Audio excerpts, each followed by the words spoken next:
How's it going, everybody? Welcome to the fourth of these sessions now. In the last couple sessions here, we started with, some of the basics of the microbit.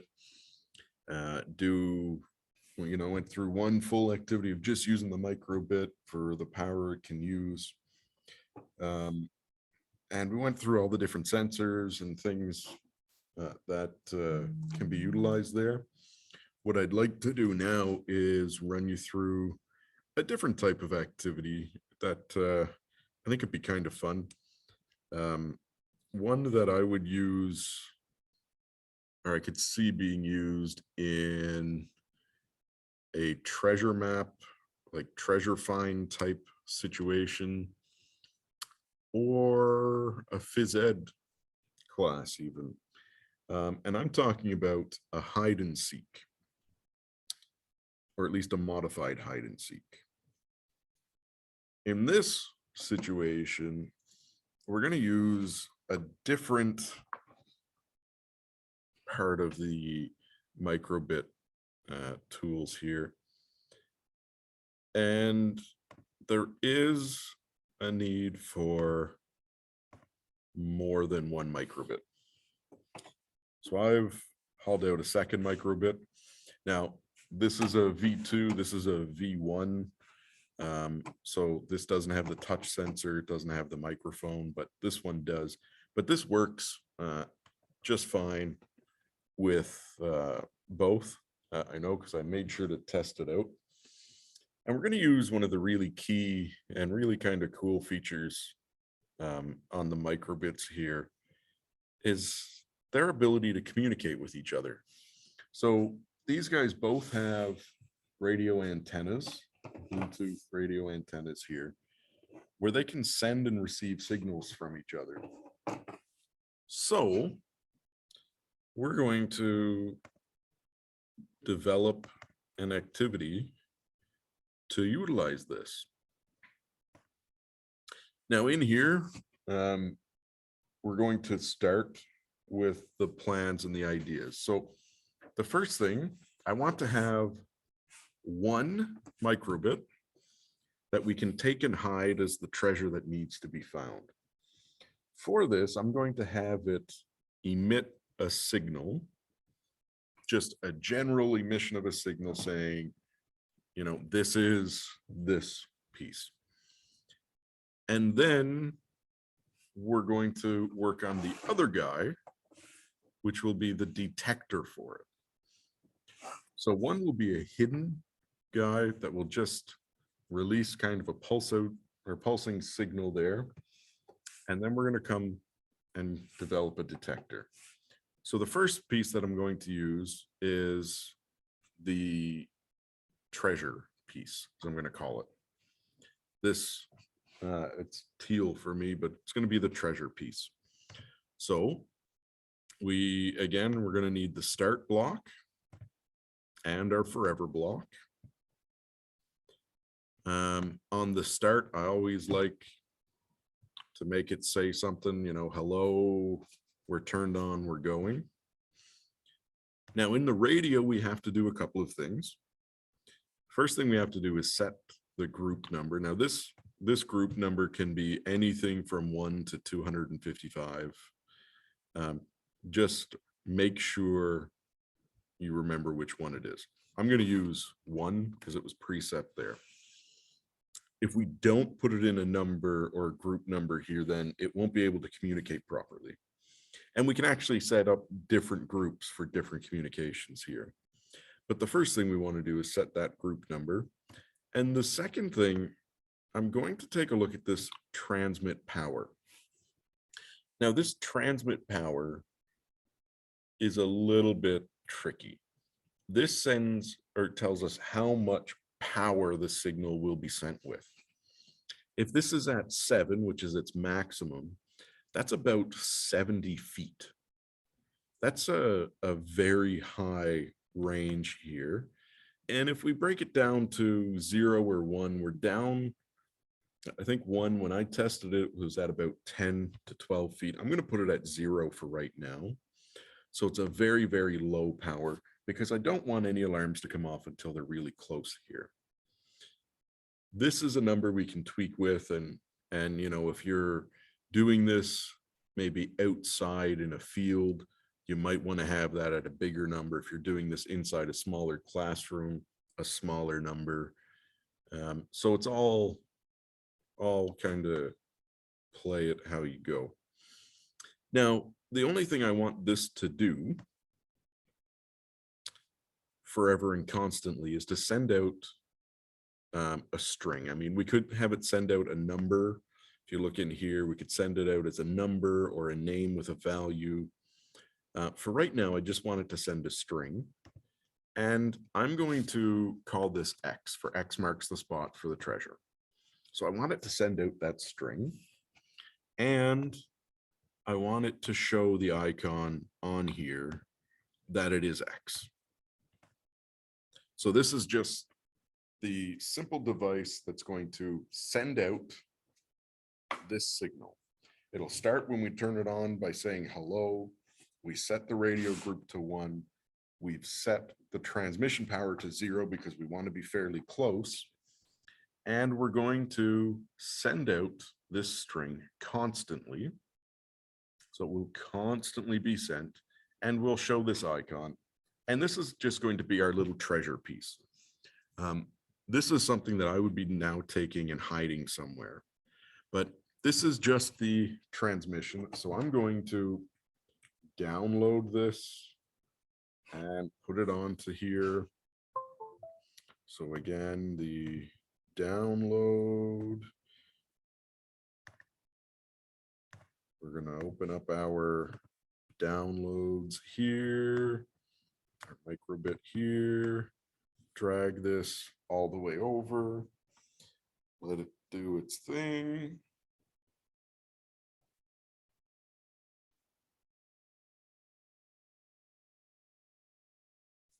All right, and now we can see this guy going. You know, he has that X there. We can't really tell if he's transmitting anything yet because we don't have anything to read it. But now I'm going to take this, and we have our battery pack. We connect it in. Boom. It's on. It should be programming and sending out a signal. Now we have the transmit power at 0, so it's probably a very weak signal, but it's transmitting. I put the X there so that we know it's on, and that's the one we're trying to find. Again, here, if we had 6 or 7 different ones, we could have different treasures, and we could all call them different things. Like for this guy, I used X. Maybe we could use Z or Y or different letters, different little icons, whatever we want there. But the key now is this guy is transmitting. I'm going to take this guy and just put him over on another table over here. So that's going to be our part 1.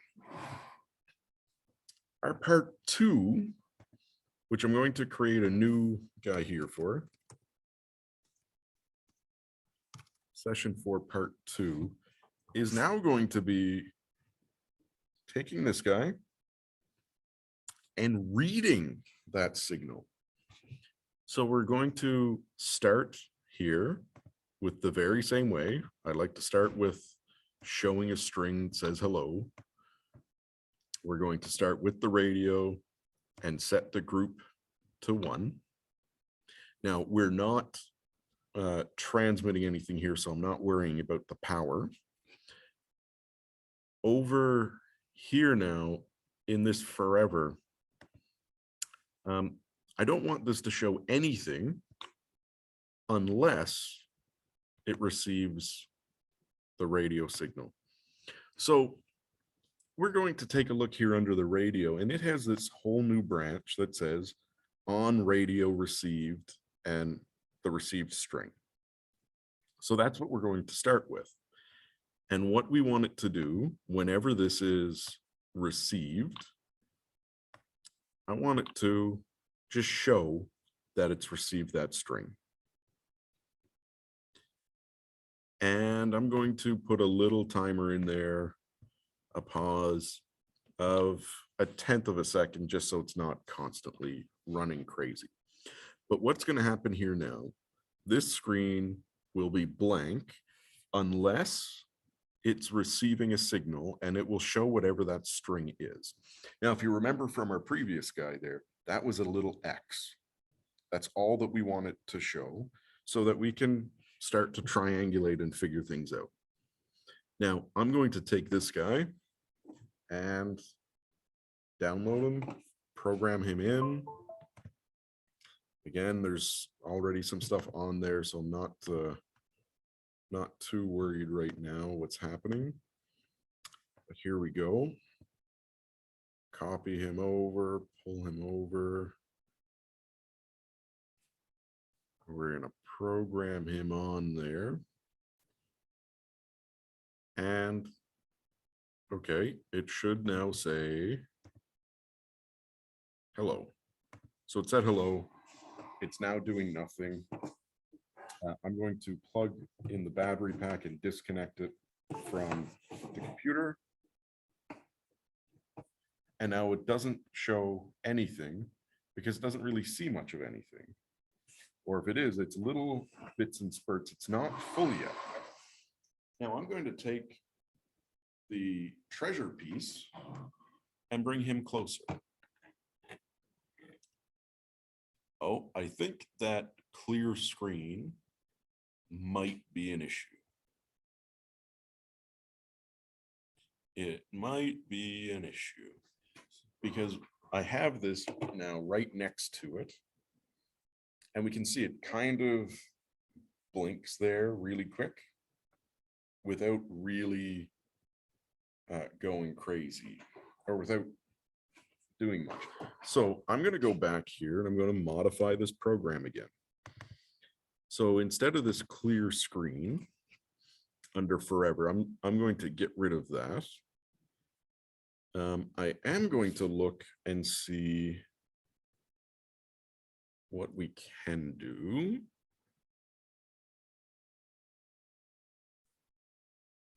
And I'm going to look for a way to clear the screen if there isn't any radio signal come in. Because otherwise we just get the X and it shows up and it will stay. So let me see what we can do here.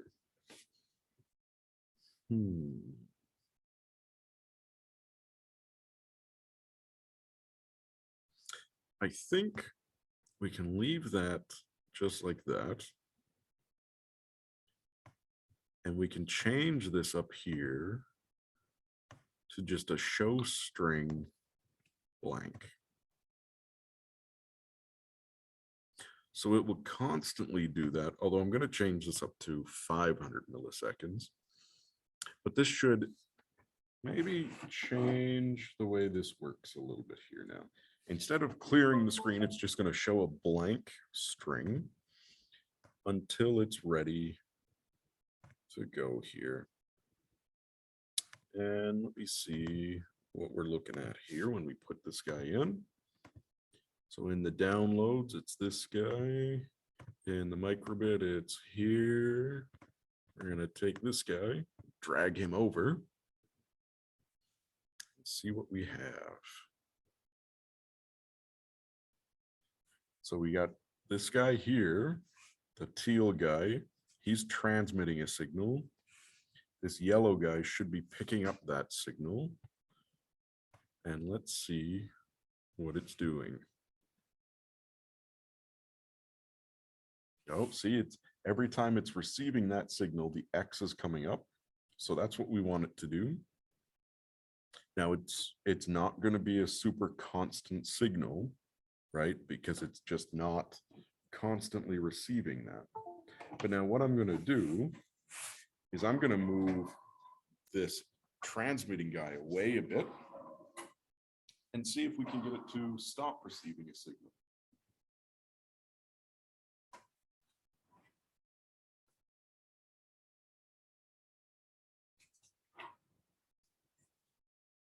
So I'm about 8 or 10 feet away, and the signal is now stopping. So we can tell as I walk through, or we can plant this anywhere we want. We can put this guy, this treasure piece, anywhere we want now. Send our students to find it. Now, when they get within a certain range of that, which is any range that picks it up, you'll see this starts flashing. This starts coming up saying, listen, X is near, X is near, X is near, it's near, it's near, right? You could use that then as a triangulation. You know, you have the round piece and you can find that, limit that border and try and find it. Or you can also mess around a little bit more to see if there's another way that we could fix that or make it more perceivable to see. Now, I'm not going to do this because I actually want you guys to try some of this. And if this was in person, this is where I would stop and say, okay, listen, I'm going to take this guy and hide it. We'd probably go into a gym. I'm going to hide this somewhere. And the first person to find it wins a prize. And I would look and say, is there any way that we could make this better, make this easier? And we might be able to. We might, for instance, with me, I would probably go and add a logic statement here. And start looking at something here with the radio signal or the packet signal strength. And if it's less than, what's the range on these guys? This has a kind of a weird number. It goes from -128 to -42. So I would say if this is, well, I'd play around with this number to see what would be a good guy here, but this would be a signal strength. And then I would play a tone here for just 1/8 of a beat. Maybe move that pause down to the other side of this guy. But what this is going to do here now is if the signal strength is within a certain range, and that would have to be tested out, it's going to start to do a little beep, which means the closer it gets, the more it's going to beep. Or the closer it is, it will beep. And we could set up different ranges here with different lengths here. And we could start figuring out some triangulation and all sorts of stuff here. But this is a very simple and easy way that we could incorporate this into perhaps a phys ed class. Or perhaps we're talking about social studies and, you know, finding a treasure or a pathway. This here is a very easy combination of things to do. You could be talking about pirates and treasure hunters, you know, have a group of kids hide some of these, have their treasure hunters try to find them. All of these are different ideas that can be used, but the really nice thing is we can actually send information back and forth to these guys. And that's what's happening here. This guy is sending information here. Now we've done this with a very simple little activity, you know, it's just sending a little signal, but we could have this send a whole lot more information. We could actually set one of these guys up to do something like the light and temperature activity that we were doing in a previous session, but send it out over a radio signal to one of these guys that can just read it whenever it wants. See, there's a lot of different ideas here, and that's what I want to show you with this. We don't have to stick with just one idea when there isn't really a limit. I know it can be really scary to look at some of this stuff and be like, man, I don't know what I'm doing. But there's a lot of options and a lot of things to explore and do here. This is one that I would really love to be in person to do, simply because, like I say, I would have everybody running that challenge now. We'd be trying to find this piece. I would take this and hide it somewhere, and then we'd be going around trying to find it. I may even do or plan a scavenger hunt with this type of thing. You know, we hide this as the main goal, but we do a series of clues, like a treasure map, just as a fun activity for kids to do. They're up, they're moving around, they're learning about how to follow lists of things and instructions and directions, and they're having a bit of fun. I think this is some really additionally strong potential with these microbits. They're great for using for data, for all of that stuff. Now, one thing we didn't look at yet, which we're going to in the next sessions, what can we do with additional things? So far, we've just been focusing on the microbits. In the next sessions, we're going to focus on more than the microbit. What can we add on to that? And then we're going to see some real craziness. After we do a couple of those things, I'm going to show you the Inksmith website and where we can get some more information and stuff on that. And I might do a final session of kind of, or where we are, where I am, what we've gotten up to, or more than likely we're going to arrange some Zoom-based meetings with people, so there's some communication there, and hopefully we can interact. We can see what's going on. You guys can ask some questions. We can share what we're doing, what we found really works. We can help each other out, and if there are questions or things that that didn't make sense, you can ask them. We can work together and we can get this stuff done, get this stuff going. Ultimate goal, let's get some more kids doing some great things. So until next time, this is Dave Dalton signing off. If you have any questions or concerns, feel free to send me an email. I'll get back to you as soon as I can. It's ddalton@icsd.ca. And I'll look forward to next time when we're doing some more coding and stuff. Have a good one.